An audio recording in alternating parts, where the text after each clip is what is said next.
Namo Namaha Bhaktam Sarvesham Bhartam Swagatam. Welcome back to the channel Sanskrit Sopanam. I hope you are doing great. I'm also good. And moving ahead in our Learning Sanskrit through Gita series, today we'll be covering the 60th shloka from the second chapter of Bhagavad Gita. In this shloka again, Krishna is going to tell about the power of our senses over our mind. Okay, because for mostly all of us, we are guided, we are truly objectively speaking, we are guided by our senses only.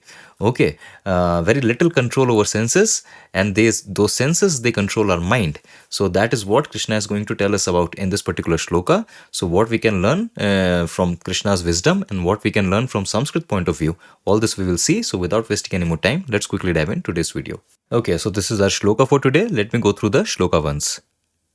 Yatato hyapi kaunteya purushasya vipaschitaha indriyani pramathini haranti prasabham manaha. Okay, so this here is our original, the Mula Shloka, and this is the Padacheda, the Sandhi Vicheda version of the same Shloka. Let us see what all Sandhis we can spot here. So, Yatataha and He. Okay, so in this Pada, since after Aha you have a soft consonant, so Visarga changes into U. This is part of Utva Sandhi. So Visarga changes into U. And as soon as Visarga changes into U, it immediately combines with the preceding Rasva A and they both change into O. That is part of Guna Sandhi. Okay, so what Sandhi is happening here between Yatataha and He? There are two Sandhis as we can clearly see. First, it is Utva Sandhi, which is immediately followed by Guna Sandhi. Okay, Visarga changes into U and then it combines with the preceding A and they both change into O. So Yatataha, this becomes Yatato. Okay, so I hope that is clear. See, to simplify the same thing, a lot of times we write this Aha plus soft consonant, Aha changes into O. And this we label as Utva Sandhi. This is again to simplify that thing. Because you can clearly see that whenever Visarga changes into U, the Utvam happens, that is Utva Sandhi. But because immediately after that, this A plus U, this will change into O. The Guna Sandhi will immediately follow that without fail. So, Ha plus soft consonant changes into U. This way, this way of writing this Utva Sandhi is just to simplify that Sandhi rule. Okay, but then with all these shlokas, we are continuously practicing these sandhis. So now we can spot these sandhis in a way they are. So it is Utva Sandhi, which is immediately followed by Guna Sandhi. So two sandhis which are happening between Yatataha and He. Okay, then if we move on, we spot another sandhi between He and Api. What sandhi is this? So this is Yana Sandhi. He, Api. Ikara is being replaced by a Yakara, so this becomes Hyapi. Hyapi. So that is Yana Sandhi. Okay, and then lastly we can spot a sandhi between Prasabham and Manaha. What sandhi is this? So this is Anuswara Sandhi. A makara at the end of a pada is followed by a consonant. So the makara changes into Anuswara. So this is Anuswara Sandhi. Okay, these are all the sandhis we can spot in the shloka. Again, the entire sandhi details and the word by word breakdown of this shloka is there in the PDF sheet that you can download from the link in the description box. Now let us move on and start the decoding of the shloka. Okay, so in this shloka, we have this Haranti as the Kriya Pada. You can spot this Kriya Pada here, Haranti. And this Kriya Pada, Haranti, this is coming from Hridhatu. Hridhatu means to carry away, okay, to take away, to carry away in that sense. And the form here is Lat Lakaraha, that is present tense, Prathama Purushaha, some third person is doing the action, some third person or something is doing the action, and Bahuvachanam. Okay, so Hridhatu in these properties becomes Haranti. And that the meaning is they, what are they, we don't know yet, but they carry away, they take away. That is the meaning. Okay, so we are starting with this Kriya, and if you move on, so now the question about the Karta. Kani Haranti, who is doing this action? And the response is Indriyani Haranti. Indriyani, this is coming from the Pratipadika Indriya. And Indriya means our sense faculties, our senses. That is Indriya. And this is a neuter gender Shabda, Napumsaklinga Shabda. So this here is the Prathama Vibhaktihi Bahuvachanam Rupa. Okay, because I want to say the senses, they carry away, senses take away. So Prathama Vibhaktihi Bahuvachanam. Indriya changes into Indriyani. Now, if you move on, so we have an adjective for these senses.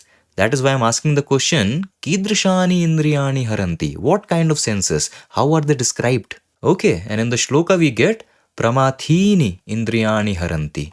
Pramathini. So this Shabda Rupa is coming from the Pratipadika Pramathin. Okay, it is a Nakaranta Pratipadika Pramathin. What is the meaning of pramathin? Pramathin means something that is afflicting, something that causes distress and it causes pain. So such a thing is called pramathin. Okay, see, this pratipadika itself is created from another pratipadika, that is pramatha. And this is being modified using ini pratyaya. And what is the use of this pratyaya? So this pratyaya basically denotes that this quality is present in that person or thing. Okay, something or someone is of the nature of this thing with whatever it is being associated to. So something is of the nature of distress and pain, something that causes distress and pain. So pramathin, that is the meaning, afflicting. Okay, so this is the pratipadika. This is clearly an adjective. Afflicting, causing pain and distress. This can be used for any noun. So it is an adjective. Here it is being used for indriyani. That these sense faculties, these senses, they are afflicting. They are of the nature of causing distress, causing agitation, causing pain. So since this pramathin is being used as an adjective for indriyani, so this is also in the same form. In napumsaklingaha, in prathama vibhaktihi, in bahuvachanam. Okay, so the rupa becomes pramathini. See, this is very similar to when we use such adjectives, no? Such inanta adjectives, manoharin, sannyasin, yogin, all these adjectives. So these are also manoharin. They can be used for a pullinga person also. Manohari purushaha. And it can be used for a neuter gender, for strilinga also, in that sense. So based on with what noun it is associated with, the adjective will take the form as per that. Okay, so just to show you this thing, pramathin, this can be used for a pullinga shabda also, for napumsaklinga shabda also. For pullinga shabda, its form will be like same as manoharin, sannyasin, yogin, pramathi, pramathinau, pramathinaha. These are the prathama vibhakti forms for a pullinga. Pramathi, pramathinau, pramathinaha. But then if we are using it with a neuter gender word, so the forms are like pramathi, pramathini, pramathini. See, one good way to build vocabulary in Sanskrit is this, that whenever you encounter any new word, any new kind of form, so always try and contrast the rupas, the different forms in different genders. See, in Pullinga, such inanta, pratipadikas, so it will be pramathi, yogi, sannyasi, manohari. So you get a dirgha I for Pullinga shabda, for Pullinga forms. And in neuter gender, you get a rasva I, pramathi. And then you can also see, just like phalam, no, phalam phale phalani. So for that phalani, you have this rasva I at the end. Here also you have rasva I at the end. So pramathini. And here the matras are interchanged. Pramathini. Okay, see, this is just one way. You have to find your own way of remembering these forms. Try and contrast it with other rupas. Try and contrast it with other words.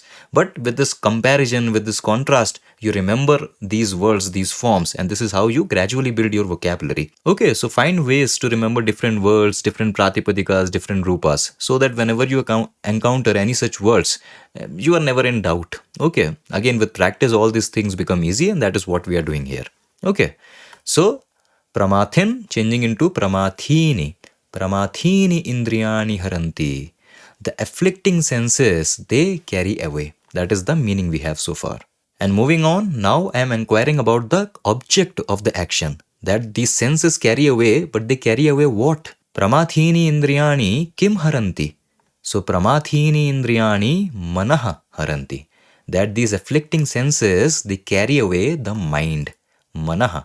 And manaha, again, all these words we have been seeing so many times. So manaha coming from manas pratipadika. It is a sakaranta napumsaklinga shabda, neuter gender word, manas. And this manaha, it is, see, this manaha, this particular form, again, it can be both prathama vibhakti form also, dutiya vibhakti form also. For neuter gender words, we know prathama vibhakti and dutiya vibhakti forms are same. So how do I know it is prathama vibhakti or dutiya vibhakti? The context. That manaha is clearly the object here. That pramathini indriyani manaha haranti. The turbulent senses, they carry away the mind. So since it is an object here, so it is dutiya vibhakti. So from manas pratipadika, we have this manaha form in dutiya vibhakti ekvachanam.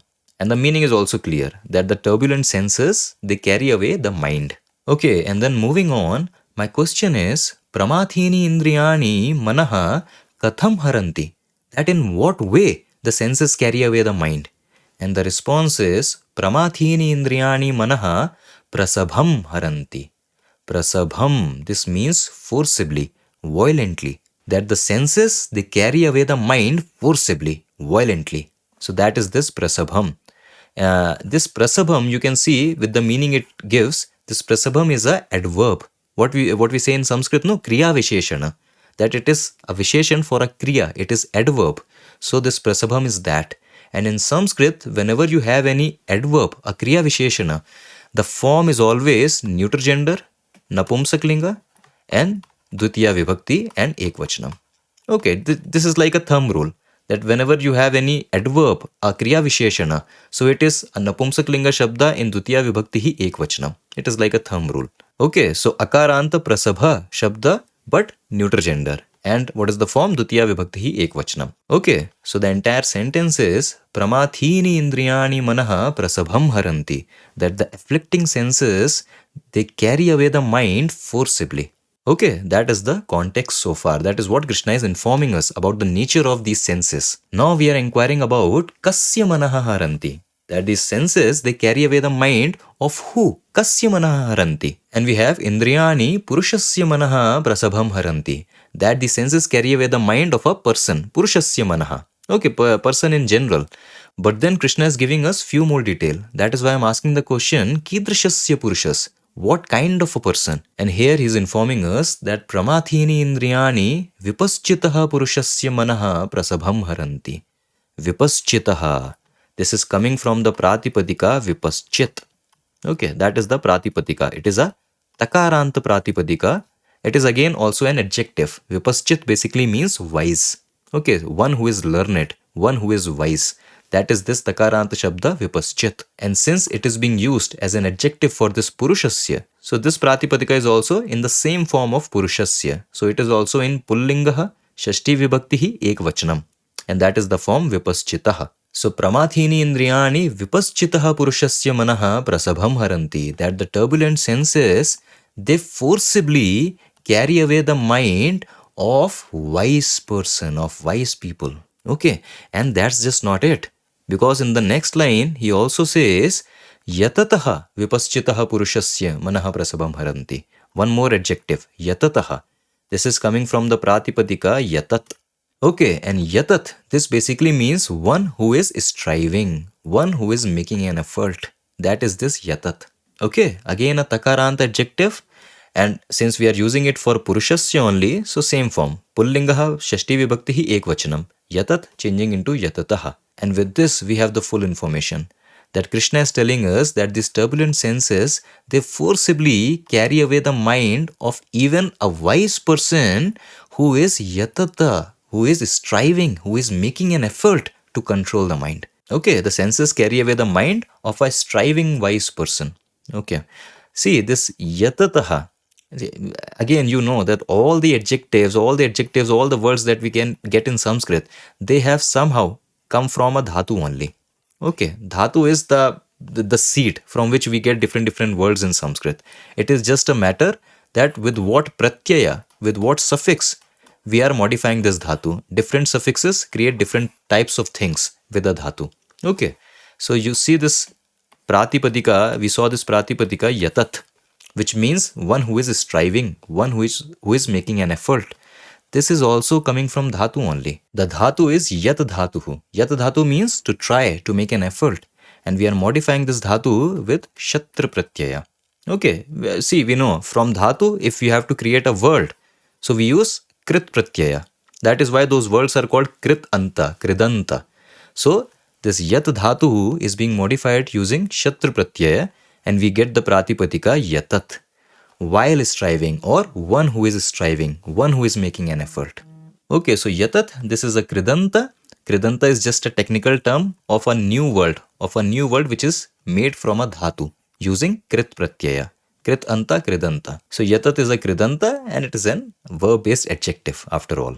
Okay, but I hope the entire meaning of this line, this is clear. Let us see the Anvaya along with the Anuvada so that we reinforce the meaning, what we have covered so far. Kaunteya, that is, O Kunti son, pramathini indriyanihi, the afflicting senses indeed, prasabham haranti, forcibly, violently carry away manaha, the mind. That pramathini indriyani manaha prasabham haranti, the afflicting senses indeed forcibly carry away the mind of who? So yatataha vipaschitaha purushasya pi manaha prasabham haranti. Vipaschitaha purushasya, the mind of even a wise person who is yatataha, who is striving to control it, who is working hard to control it. Okay, so that is the whole shloka, and again, no explanation needed for the shloka, right? We face this thing every day.